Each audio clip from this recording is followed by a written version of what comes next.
राधे। आप लोग कैसे? आशा करते हैं आप लोग स्वस्थ होंगे, मस्त होंगे, अपने अच्छे अच्छे काम में व्यस्त होंगे। तो मैं हूँ आपकी रंजना और स्वागत करती हूँ अपने यूट्यूब चैनल पे। तो आज इस टॉपिक पे वीडियो लेके आए हैं कि हमको संतोषी माता का व्रत कैसे करना है, किस दिन करना है, कौन कौन से नियम का पालन करना है। तो ये देखिए हमारी संतोषी माता है, ये हमारी संतोषी माता, और इनका हमको व्रत किस दिन करना है, किस दिन करना है, कैसे करना है। संतोषी माता का व्रत हमको कैसे करना है, किस दिन करना है, कौन कौन से नियम का पालन करना है, क्या क्या हमको खाना है, क्या क्या नहीं खाना। तो आज इसी टॉपिक पे वीडियो लेके आए हैं। तो आप लोग देखिए, देर न करते हुए वीडियो को शुरू कर रहे हैं। आप लोग फुल वॉच करके सुनना। मेरी वीडियो अच्छी लगे तो आप लोग लाइक करना, कमेंट करना, सब्सक्राइब करना। जो कोई चैनल पे नए तो आप लोग सब्सक्राइब ज़रूर करना, क्योंकि मेरी वीडियो और आप लोग शेयर भी करना अगर आपको अच्छी लगे मेरी वीडियो। संतोषी माता आपकी ऊपर हमेशा कृपा बनाए रहेगी। तो देखिए, बहुत लोग संतोषी माता के व्रत का मानता करते हैं कि हमारे अगर मनोकामना पूर्ण हो जाएगी तो हम रहेंगे। तो बहुत लोग ऐसे ही करते हैं कि कोई 16 सोमवार व्रत करता है, तो कोई 1 साल का करता है, तो कोई 3 साल का करता है, तो कोई 5 साल का। जिसकी जैसे भावना हो उसी तरह से वो व्रत करता है। तो इस तरह से आपको, तो देखिए ये संतोषी माता का व्रत शुक्रवार को होता है, शुक्रवार को होता है। तो संतोषी माता का व्रत आप लोग गुरुवार के दिन से ही आपको खट्टा नहीं खाना। सबसे ज़्यादा नियम कष्ट है खट्टा खाना। गुरुवार के दिन आपको खट्टा ना बनाएं, एक दिन पहले से ही आप खट्टा ना बनाएं। घर में न टमाटर और न ये खटाई और अचार, ये सब कुछ भी खट्टा सामान, कोई फल वल, क्योंकि फल में भी खट्टूस आता है केला छोड़ के, तो आपको नहीं खाना चाहिए। एक दिन पहले से शुक्रवार के एक दिन पहले से ही आपको इस नियम का पालन करना है। और आप मंगल बुधवार के दिन बाल धुल लीजिए, क्योंकि आपको बृहस्पतिवार को बाल नहीं धुलना और शुक्रवार को भी नहीं धुलना। तो आपको नहा के, और पहले आपको एक संतोषी माता का इस तरह की, आप संतोषी माता की तस्वीर ले आइए। इस तरह की तस्वीर ले आके और आप अपने मंदिर में विराजमान कर दीजिए। मंदिर में रखने के बाद आपको उस दिन क्या करना है कि आम का टेरिया, आम का पत्ते लाना है, और उसके बाद में कलशा रखने के लिए फिर हमको कलशा रखना है। 7 पत्ती या 9 पत्ती आप रख सकते हैं कलशे। उस कलशे के ऊपर हमको चावल रख लेना है। चावल रख लें, आप गेहूँ रख लें, लेकिन ज़्यादा अच्छा शुभ माना जाता है तो आप चावल रख लें। और आपको क्या करना है कि आप चना बाज़ार से ले आएँ, और आप हमेशा चना भूज लीजिए अपने घर में, क्योंकि जो भूजा वाला चना मिलता है उसमें नमक पड़ा रहता है। तो आप अपने घर में थोड़ा सा चना भूज लीजिए, भूज के उसमें गुड़ मिला के तो कलशा के ऊपर आपको रखना है। गुड़ चने का उस कलशा के ऊपर रखना है, और माता जी को चढ़ाना है, संतोषी माता को भोग लगाना है।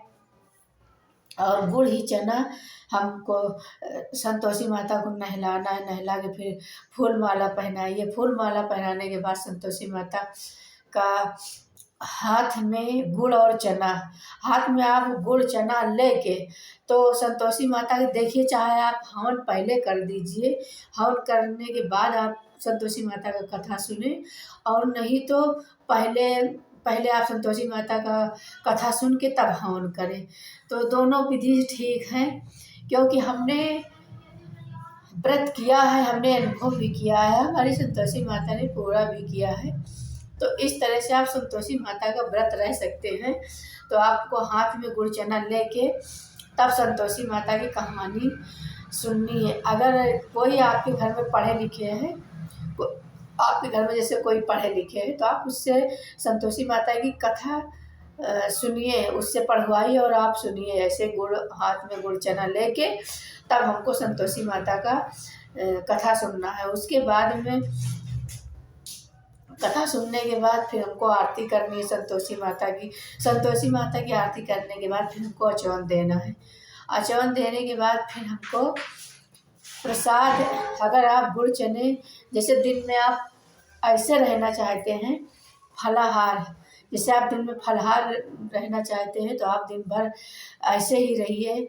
और केला चढ़ता है संतोषी माता को, केला चढ़ता है, केला चढ़ता है तो आप संतोषी माता को फल में केला चढ़ा दीजिए। आप केला खा लीजिए, गुड़ गुड़ मुंह में डाल के पानी पी लीजिए। और उसके बाद में शाम को वो प्रसाद आप रखे रहिए। जो ये हाथ में प्रसाद लिए है उसको हमको गाय को खिलाना है। गौ माता को जरूर उस प्रसाद को जो हाथ में लिए उसको गाय को खिलाना है। और उसके बाद में जो हम भगवान को भोग लगाए हैं उस प्रसाद को आप, ये प्रसाद बांटा नहीं जाता है। संतोषी माता का प्रसाद कभी भी बांटे नहीं, क्योंकि कोई खट्टा खाए रहता है और कोई प्रसाद खाने के बाद खट्टा खा ले तो हमको बांटा नहीं जाता। ये प्रसाद आप अपने घर में ही, क्योंकि आपके घर में आपके बच्चे हैं, पति हैं, तो वो बनाते हैं, वो मानते हैं कि आज हमको खट्टा नहीं खाना। तो अगर जो को मतलब ना खट्टा खाए तो उसी को दिए और सबको बिल्कुल न दें। तो प्रसाद आपको रख देना है अच्छी तरह से। उसके बाद में शाम को हमको प्रसाद खाना है, और प्रसाद खाना है चना और गुड़, चना और गुड़ का प्रसाद खाना है। फिर हमको एक टाइम भोजन करना है। भोजन में आप लहसुन प्याज न डालें। आप दाल कोई भी खा सकते हैं, उड़द की खाइए और मटर की, अरहर की दाल, लेकिन आप उसमें सब्जी भी बनाइए लेकिन लहसुन प्याज उसमें, खट्टा का तो बराबर रहता ही है, लेकिन आप उस दिन लहसुन प्याज भी न डालें। संतोषी माता की ये पूरी विधि हम आपको बता दिए हैं कि कैसे आपको व्रत रहना है, कैसे आपको पूजा करना है, किस तरह से। और आप अगर सुबह पूजा कर लें तो ज़्यादा ही अच्छा रहता है, क्योंकि ब्रह्म मुहूर्त में पूजा शुभ माना गया है।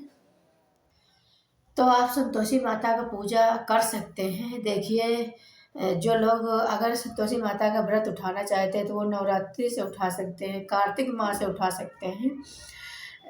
नवरात्रि इधर चैत वाली, इधर कुआर वाली, उसमें से आप उठा सकते हैं। और आपको संतोषी माता का भी सिर्फ खट्टा का ज़्यादा है बराव कि हम खट्टा ना खाएं, क्योंकि संतोषी माता खट्टा से बहुत उनको नफरत है। तो इसलिए आप लोग खट्टा ना खाएं। और इसमें उद्यापन होता है, जैसे आप एक महीने, अगर आप 16 शुक्रवार का व्रत रखती हैं, नहीं 1 साल का रखती हैं, नहीं 3 साल का, तो उसके बाद में आपको उद्यापन करना है। उद्यापन में आपको चना का साग अगर मिले तो चना का साग ले लीजिए, नहीं मिलता तो आप चना उबाल लीजिए। चना की सब्जी और खीर और पूरी देसी घी में बनता है, खीर बनता है देसी घी में, पूरी और खाजा। और 8 लड़कों को निमंत्रण दिया जाता है।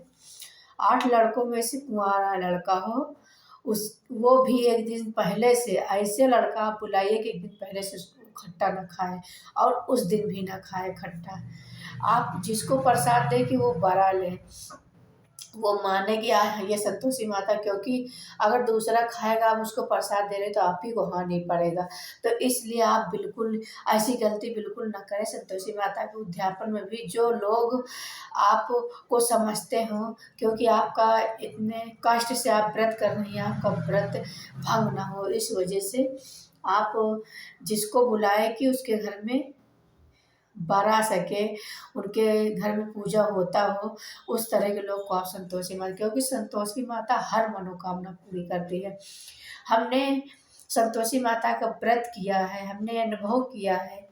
संतोषी जितने दिन हम व्रत रहे, हमारी संतोषी माता एक भी कोई अनहोनी नहीं हुई, और संतोषी माता ने हमारा पूरा भी किया है और अब भी पूरा कर रही हैं।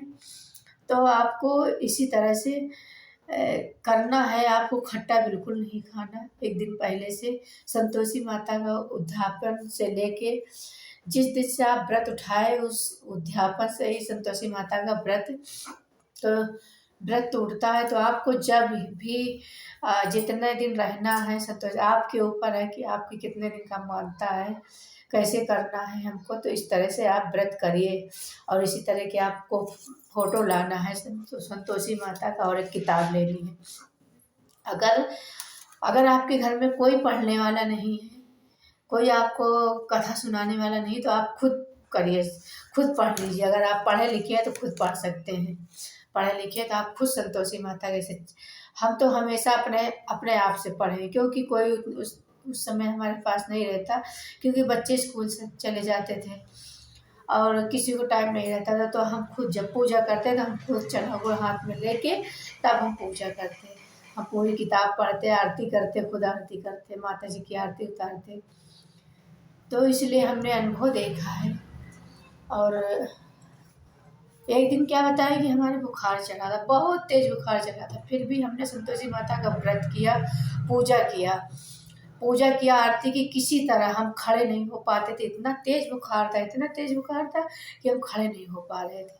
लेकिन हमने पूजा किया, आरती की, खुद किताब पढ़ा। उसके बाद में हमने थोड़ा सा माता जी का जो भोग रखा था, तो उसी में से हमने थोड़ा सा गुड़ खा के, पानी पी के और चादर ओढ़ के लेट गए। हमारी संतोषी माता ने इतना चमत्कार किया कि चादर ओढ़ के लेट गए जैसे हम दवा खाए हों। उस तरह से हमारा पसीना छूटा और हमारा बुखार ठीक हो गया। फिर हमको दवा नहीं खाना पड़ा। शुक्रवार के दिन हम ऐसे ही, हमारा बुखार उतर गया और हम ठीक हो गए। फिर बाद में दूसरे दिन दवा ली, क्योंकि हम सोच रहे थे कि हम कैसे करें, कैसे हम ये व्रत करें, कैसे पूजा करें, और हम दवा खा लेंगे तो मेरा संतोषी माता का व्रत टूट जाएगा, मेरा नियम। लेकिन संतोषी माता ने हमको बचा लिया। तो इस तरह से संतोषी माता चमत्कार करती है। तो जिसको करना है संतोषी माता का व्रत जरूर करिए, पूजा करिए, पाठ करिए, क्योंकि सिर्फ खट्टा खाने का रहता है। आप एक समय भोजन भी कर सकते हैं, भोजन सुबह नहीं कर सकते, लेकिन शाम को एक टाइम आप भोजन कर सकते हैं। तो इसीलिए कहते हैं कि आप दिन में चना गुड़ ना खाइए, संतोषी माता का प्रसाद, शाम को चना गुड़ खा के पानी पीजिए। अगर आप खाते तो खा भी सकते हैं, कोई आपत्ति नहीं है, आप उस चना गुड़ को प्रसाद के रूप में खा सकते हैं। लेकिन यह है कि एक टाइम आप फलाहार रहिए और एक टाइम आप भोजन कर सकते हैं। और भोजन करिए तो पहले आपको गाय को, पहले आप भोजन बनाइए तो आप पहले गाय को एक खुराक खाना, गाय को जो बनाए हैं वो गाय के लिए पहले निकाल दें। अगर आपके पास में गाय है तो आप गाय को देकर तब आप भोजन ग्रहण करिए। फिर मिलते हैं किसी अच्छी वीडियो के, संस्कारी वीडियो लेके। तब तक के लिए राधे राधे। चाची।